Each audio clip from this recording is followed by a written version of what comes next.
नमस्कार दोस्तों, मैं प्रोफेसर रवि रमेश चंद्र नेटजैक्स एनालिस्ट के इस चैनल पर आपका स्वागत करता हूं। दोस्तों, आपने हमारे पिछले वीडियोस को खूब लाइक किया, खूब सराहा। बहुत सारे लोगों के ईमेल भी आए, पर्सनल मोबाइल पर मैसेजेस भी आए जिन्हें लोगों ने पसंद किया।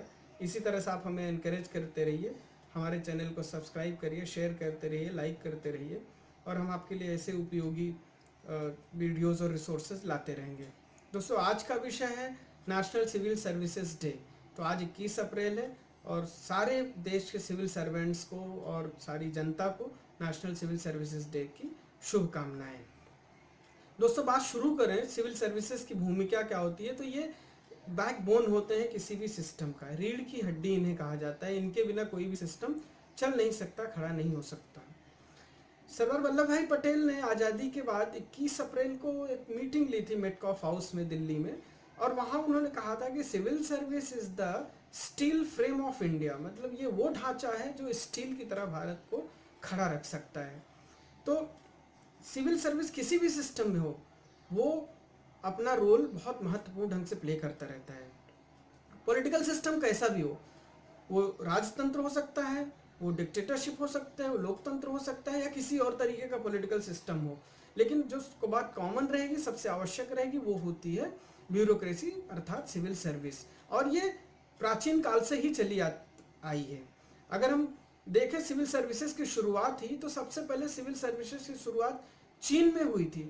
वाई ऑफ सुई ने जो 581 टू 604 के दरमियान जिन्होंने शासन किया चीन में, वाई ऑफ सुई, उन्होंने परीक्षा अर्थात गुणवत्ता आधारित सिविल सर्विसेज की शुरुआत की। मतलब नौकरशाही में भर्ती लोगों की उनकी गुणवत्ता के आधार पर परीक्षा लेकर किया।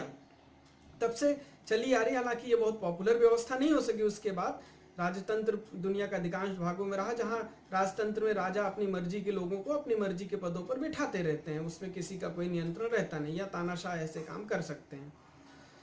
भारत में अगर हम देखें सिविल सर्विसेज के इतिहास को, तो प्रशासन की एक जो नींव डाली गई भारत में, वो औपचारिक रूप से मौर्यन एम्पायर के समय चाणक्य ने डाली।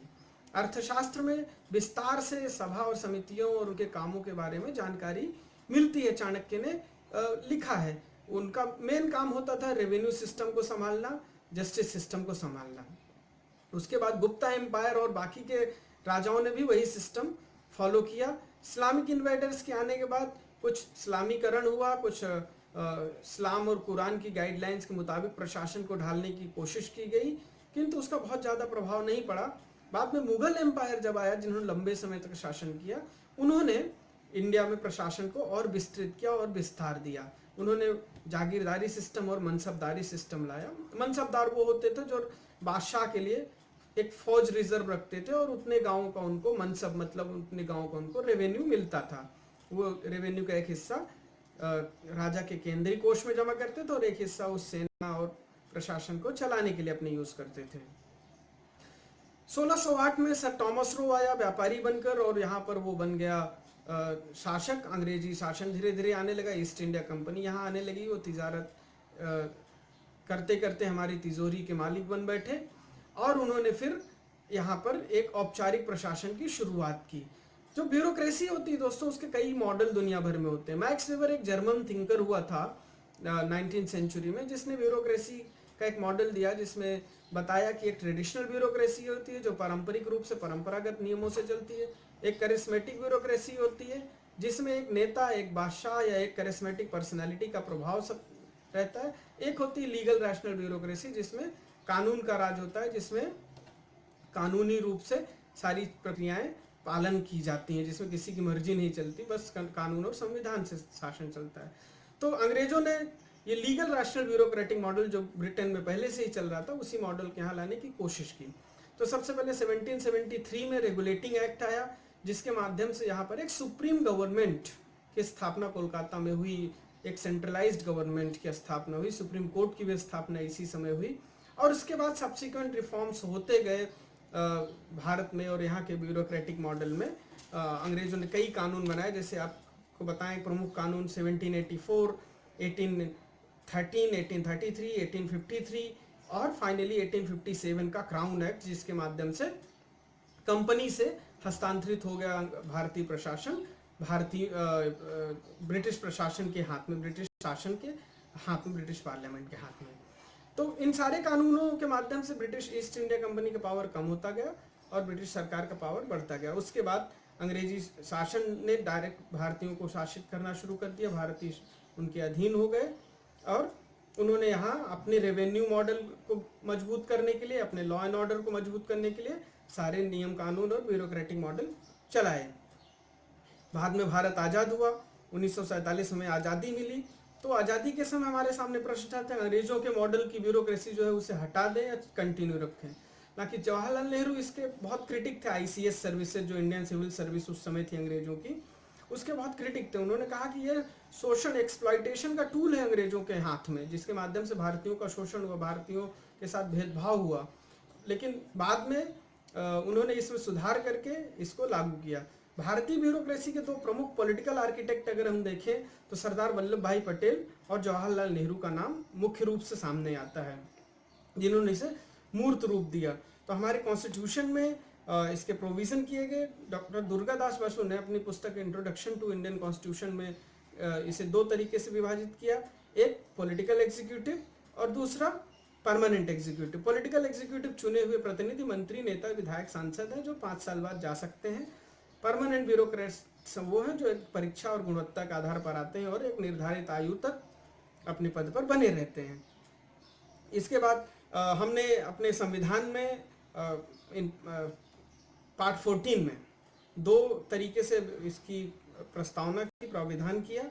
Article 308, 9, 10, 11, 12 deals with all India services. Then article 15, 16, 17, 18, 19, 20, 21, 23 तक 23A and V, it deals with administrative procedure, constitution of civil service commission like UPSC, then administrative tribunal, civil services tribunal, etc. तो इस तरह से हमने अपनी सिविल सर्विसेज डिजाइन की। अब इनकी भूमिका क्या होती है दोस्तों? तो सिविल सर्वेंट्स आप मानिए कि हर एक मौके पर लोग घर में बैठ सकते हैं। जैसे आज कोरोना संकट है, लोग घर बैठ सकते हैं, लेकिन इनके पास ऑप्शन नहीं होता, इन्हें सिस्टम चलाना होता है। ये रोज अपनी ड्यूटी पर आते हुए आपको मिलेंगे, रोज आपको अपने काम को करते हुए मिलेंगे, ऐसे लोग हैं। और इस दिन को मनाया इसीलिए जाता है कि इन सिविल सर्वेंट्स में जन सेवा के प्रति अपनी प्रतिबद्धता फिर से जारी की जा सके, फिर से अपने आप को प्रतिबद्ध कर सकें। आज़ादी के समय भी देखेंगे आप, ऐसी तस्वीरें दिखेंगी कि ये सिविल सर्वेंट्स हैं जिन्होंने इस भारत पाकिस्तान के पार्टीशन को मूर्त रूप दिया। नेता तो लड़के अपने अपने घर बैठ जाते थे, लेकिन उस आगे की बंटवारे की सारी कार्यवाही करना इस सिविल सर्वेंट्स के हाथ में थी। तो इसलिए ये बहुत महत्वपूर्ण भूमिका निभाते हैं। तो आप सबसे निवेदन है कि हमें सिविल सर्वेंट्स का सम्मान करना चाहिए, सहयोग करना चाहिए, इन्हें संरक्षण देना चाहिए और ऐसी सिस्टम, ऐसा माहौल तैयार करें कि ये बिना भय के, बिना पक्षपात के, बिना भ्रष्टाचार के काम कर सकें, जिससे कि अच्छे सिविल सर्वेंट्स इस देश की व्यवस्था को सुधार सकें। कोई भी सिविल सर्वेंट जब आता है चुन के, तो ये कसम खा के नहीं आता कि मैं व्यवस्था को नष्ट कर दूंगा, भारत को खा जाऊंगा। बस ऐसी पॉलिटिकल परिस्थितियां हमारी आ जाती हैं जिनकी वजह से ये ढलते जाते हैं उस भ्रष्ट कोठरी में। तो हम इन्हें बचाएं और ब्यूरोक्रेसी को मजबूत बनाए। याद रहे, ब्यूरोक्रेसी नहीं रही तो सिस्टम 1 मिनट नहीं चल सकता। चुनी सरकार एक दिन नहीं रही तो भी चल जाएगा, लेकिन ब्यूरोक्रेसी एक भी दिन नहीं रही तो नहीं चलेगा। इसलिए आप सभी को ब्यूरोक्रेटिक डे की, नेशनल सिविल सर्विसेज डे की एक बार फिर से शुभकामनाएं। और आप सब हमसे जुड़े रहिए, हमारे चैनल को लाइक, सब्सक्राइब जरूर करें। हाँ, धन्यवाद।